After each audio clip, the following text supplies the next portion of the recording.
Hi, today we want to look at transformations, and under transformations we would take a look at reflection first of all, before we look at, well, most of the others. Reflection, for you to understand it, you require these prerequisites. The coordinates and graphing. It's very important that you understand what lines are, because as you know, if you check yourself in the mirror, you see a reflection, and so there is always a mirror. In this case, because we are dealing with coordinates, our mirror will be a line. So we are dealing with a mirror line. That's why it's important that you understand graphing, because you must be able to state what line it is. You must be able to state its equation. Studying lines is not very difficult, and I have a whole new video on that. I'm going to link it right up now so you could check that out, so that you have a full knowledge of it. It's also good to understand plotting points on a graph, and familiarity with graphing simple functions and lines. Everything you'll find in the video I talked about, which I'm going to link, like I said. Okay, if that is no longer a barrier, we will continue, but if you need to understand lines, it will be better to go study that before we do this. All right. So to do these basic ones, we are not defining the lines too much right now. We just want to study how to reflect. However, I have split the type of lines we are going to look at into two particular types. So the first type, we are going to be looking at strictly vertical and strictly horizontal lines. This is a vertical line. We would also look at horizontal lines. Now afterwards, we then look at slant lines. That's lines that are not vertical or horizontal, but are slanted. Okay, now to reflect the vertical lines or horizontal lines, the process is really simple. You have to consider the shape you are reflecting, obviously, and it's better to handle the shapes per its points. For instance, you've got the first point here, the second, and then the third. We know that if we can successfully reflect those 3 points, then we can join them and we form a triangle. So let's consider this first point here. To reflect it, simply count the number of spaces that you have from that point to the line. So from this point, as I take one step, I'll begin to count. So this is 1, 2, 3, 4, 5, and then 6. To get to the mirror line, you have to count 6 steps. So what you want to do is to count 6 steps also from the mirror line after, in that same straight line. So from this point, we then count 6 after. So we have 1, 2, 3, 4, 5, and 6. So that first point here has its image there. Well, if there's no confusion, I will go ahead and do the second one. So the second point here, if we count towards the mirror line, we will see that we have 1, 2, 3, 4, 5, 6, 7, 8, 9, 10, 11. Now counting can be a problem for some people. So the best way to do it is count as you make a step. So if you stand at this point and then you make a first step, you count. So that is 1, and then this is 2, and then this is 3, 4, 5, 6, 7, 8, 9, 10, 11. That's how you count. And then you count also after. Stand at this point and then start to count. So 1, 2, 3, 4, 5, 6, 7, 8, 9, 10, 11. So your new point, which is the image, is there. And for the third point, which is here, you do the same thing. I do expect that you have tried it. If you haven't, it's probably better that you pause the video and then try to reflect the third point. I'm going to go ahead and do that straight away. So again, stand at this point and then begin to count towards the mirror line. So 1, 2, 3, 4, 5, 6, 7, 8, 9, 10, 11. And then you want to count the same number of spaces after. 1, 2, 3, 4, 5, 6, 7, 8, 9, 10, 11. and that comes immediately down there.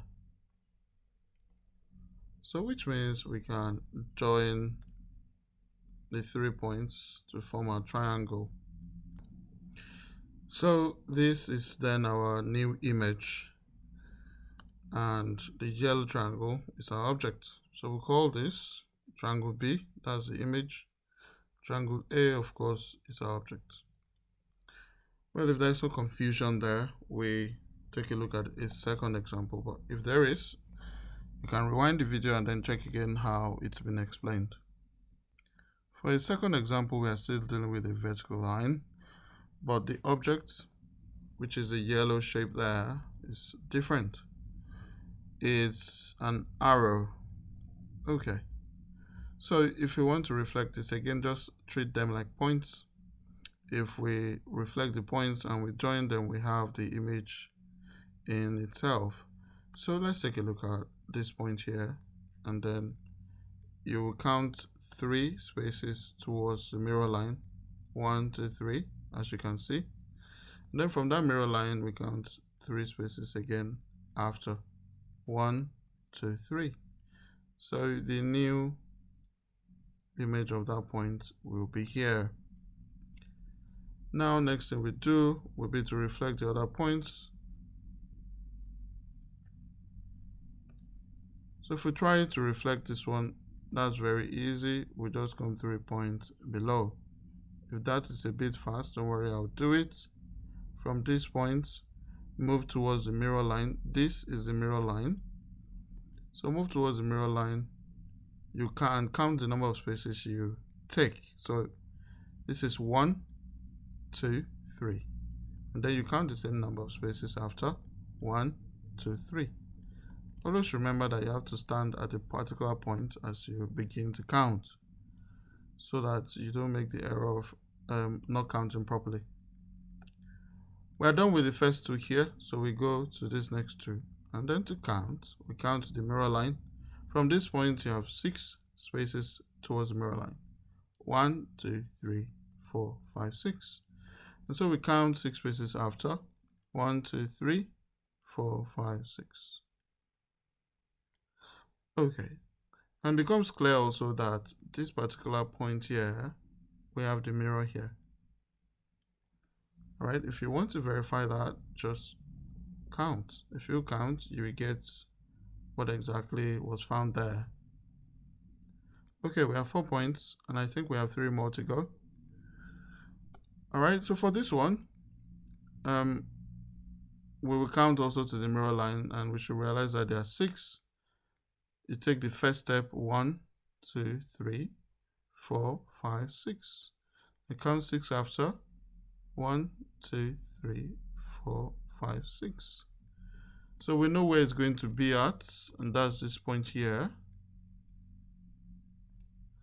Which means the one here also will be here. Okay, now we're left with this point. To count the mirror line, we notice first of all that it goes through the middle. So it's going to be on that line. If we count from here, we have 1, 2, 3, 4, 5, 6, 7, 8, 9. Count 9 after. 1, 2, 3, 4, 5, 6, 7, 8, 9. Okay, so we have that in the middle here. And all we have left to do is to join the points just the way the object is. So we join this to this. All right, so as you can see, we have the image here, which is image B, and then the object, we can call it object A. So if that is understood, it will be good to take a look at how to reflect in slanted lines, and then we can take a look at other examples. I think under reflection, we should have at least 2 videos to properly take examples so that we understand. Okay, so let's look at slant lines. Okay, so we want to reflect the triangle A in the slanted line. And to do this, it's a bit different from the horizontal or the vertical one that we did. So this is what we do.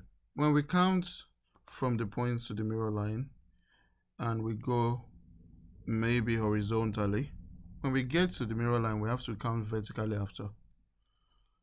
And if we have gone vertically to the mirror line, we have to count horizontally after.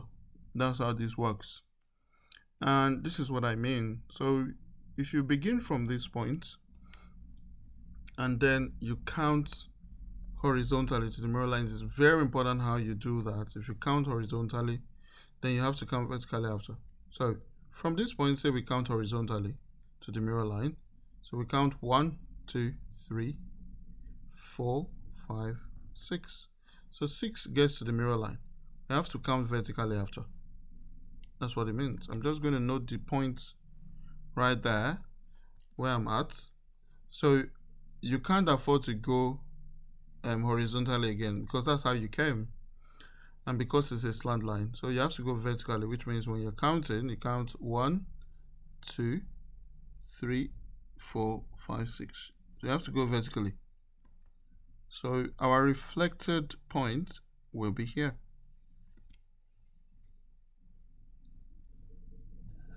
Okay, and as you can see, you see that is that reflection, that pattern there. Okay, so it makes some very nice symmetrical shape, as you can see. All right, I'm going to try to reflect this. Normally I would go vertically, but as you can see, my line is not long enough, so I'll go horizontally again and then I'll go vertically after. So 1, 2, 3, 4, 5, 6, 7 horizontally. So I've got to go vertically after from that point there. 1, 2, 3, 4, 5, 6, 7. So our reflected point will be here. That leaves us with this one. If we go horizontally, we go vertically after. So from this point, let's count 1, 2, 3, 4, 5, 6, 7, 8, 9, 10, 11. You don't stop till you reach the mirror line. And then we count 11 spaces also after. So 1, 2, 3, 4, 5, 6, 7, 8, 9, 10, 11. That leaves us here. So next we simply join the lines and then we see what we have.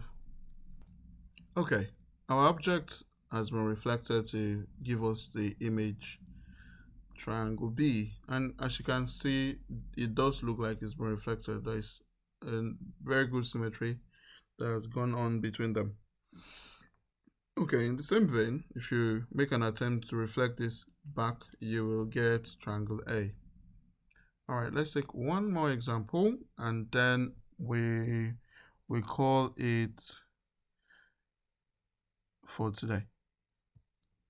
Okay, so I've brought up an example. Now you will see that there's a point that is on the line here. After reflection, that does not change. If you want to see what I'm talking about, just try to put your nose on the mirror. You will see that it's going to look like your nose on the mirror touches even its image in that mirror. So any point that is on the mirror, that point doesn't change after reflection. Okay, so which means we don't need to reflect this anymore. But let's go ahead and do this one. You count 3 spaces to the mirror line. 1, 2, 3. Since you've gone horizontally, you have to go vertically after. 1, 2, 3. All right, so we then have the point here. This one we have said doesn't change. Now, if we go ahead to reflect this, it goes 3 spaces horizontally, 1, 2, 3, and then we have to go vertically 3, 1, 2, 3. So we have that point there. Now, if we go to reflect this, that one we only count 1 space before the mirror line. So 1, and we have to count 1 after. Again, we go vertically after, even though we went horizontally before. And for this one, it's right in the middle, if you can notice that. So we might count the mirror line and then count after. So from this point, we have 1, 2, 3, 4, 5, 6, 7, and looks like 7.5 right there. So we're going to do same after. So we have half, then 1, 2, 3, 4, 5, 6, 7. All things being equal, that would be the point right there, right in the middle. Okay, now we are left with this one. Let's do that. And I think this one we have not done that also. So let's do both. For this one, we count 1, 2, 3, 4, 5, 6, 7, 8. Then 1, 2, 3, 4, 5, 6, 7, 8. Okay, so we have the points here there. And then for this one, we count 6, I think, to the mirror line. 1, 2, 3, 4, 5, 6. 1, 2, 3, 4, 5, 6. And that's this one. Well, if you can see, you see that there is a pattern that has developed. It's going to look like this. Okay, so that's what it's going to look like. I very much like to redraw that though, so that it's straight enough. And then that will be that. So overall, this is what we have. That will be our object. All right, so we are going to stop this video here. Just to have a recap, we mentioned that for you to understand this particular topic, you need to look at the prerequisite of understanding lines and graphs and plotting points. Okay, and I also looked at how to reflect in straight lines, and now we've looked at how to reflect in slant lines. Okay, now there are more examples that will come up in the next video, because this is not enough to pass a senior exam. This is just going to, give you a basic knowledge of what you need to know about reflection. All right, so stay tuned for the next video. I hope you watch that one also. Remember to subscribe and like this video if it's been useful to you. And thank you. See you next time. Bye.